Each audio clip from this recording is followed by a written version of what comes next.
Mister success classes में आप सभी का बहुत बहुत स्वागत है।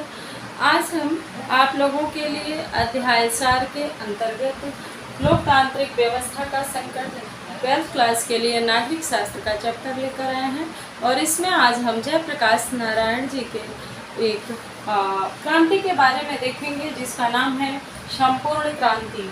संपूर्ण का मतलब पूरी तरह से क्रांति। क्रांति आप लोग समझते हैं क्या होता है?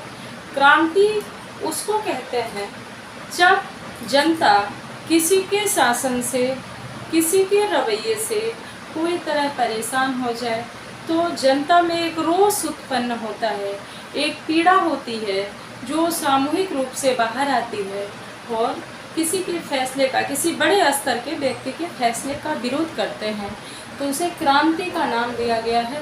और क्रांति के बाद एक बदलाव आता है समाज में, एक परिवर्तन आता है समाज में।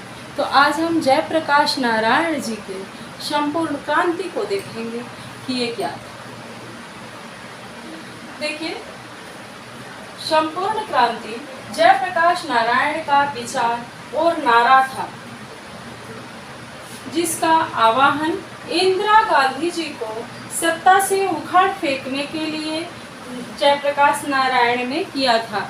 वास्तव में हुआ ये था कि इंदिरा गांधी के शासनकाल में जब कांग्रेस की सरकार थी, देश स्वतंत्र हुआ था हाल ही में, उस समय कुछ इस तरह से नीतियां चलाई गई जिससे जनता में आक्रोश था। अब मैं पूरे डिटेल में तो नहीं बताऊंगी आपको, लेकिन थोड़ा सा हिंट्स जरूर दूंगी कि वो नीतियां कौन सी थी। पहली नीति थी कि अखबार के प्रकाशन में रोक लग गया था।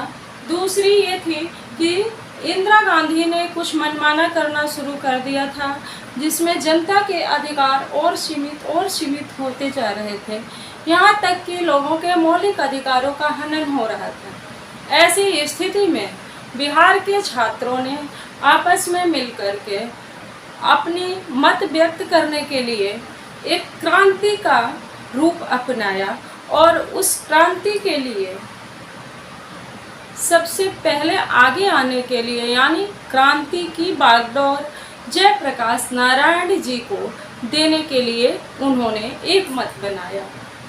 बिहार के छात्रों ने सहमत रूप से एक साथ जयप्रकाश नारायण जी के पास गए और ये कहा कि हम चाहते हैं कि ये जो संपूर्ण क्रांति है, जो आपका विचार है, वो पूरी दुनिया के सामने आए।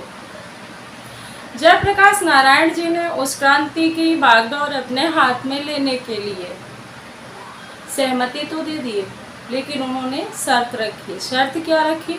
उन्होंने कहा कि यह क्रांति पूरी तरह से अहिंसात्मक होना चाहिए। अहिंसात्मक का मतलब मारधाड़, राहसनी, जलाना, आग लगाना, सरकारी चीज़ों को नष्ट करना, ये सब इस क्रांति में बिल्कुल नहीं होगी।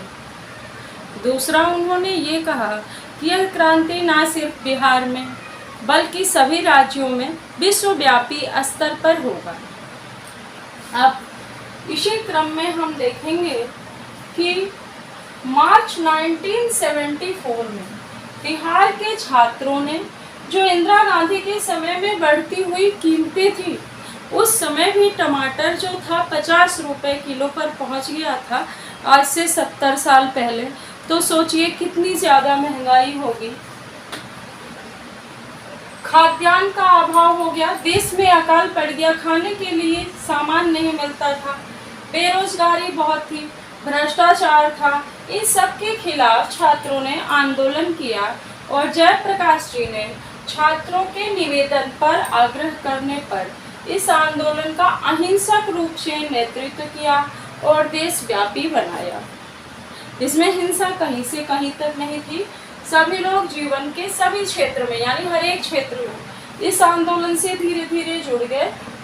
अर्थात यह आंदोलन पूरे देश में लोकप्रिय हो गया और सच्चे लोकतंत्र की स्थापना के लिए प्रयास करने लगे।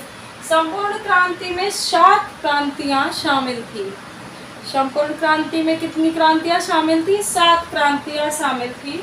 सबसे पहला राजनीतिक क्रांति, जो कि नेताओं से जुड़ी थी। सामाजिक क्रांति जो जनता से जुड़ी थी, आर्थिक क्रांति जो कि उस समय के बदहाली से जुड़ी थी यानी गरीबी के स्तर से जुड़ी थी, बौद्धिक क्रांति जो कि विवेक से किया गया, शैक्षणिक और आध्यात्मिक क्रांति, शिक्षा से संबंधित क्रांति और अध्यात्म से संबंधित क्रांति।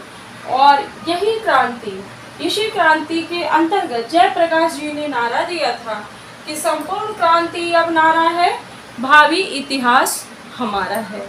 तो ये था संपूर्ण क्रांति, इसे आप लोग जरूर याद करें। मिलते हैं नेक्स्ट वीडियो में।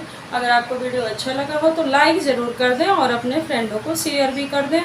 वीडियो ज़रूर देखें, क्योंकि जितना प्रभाव हमें पढ़ के नहीं हमारे मन पे होता है, उतना हमें आंखों से देखने पर होता है।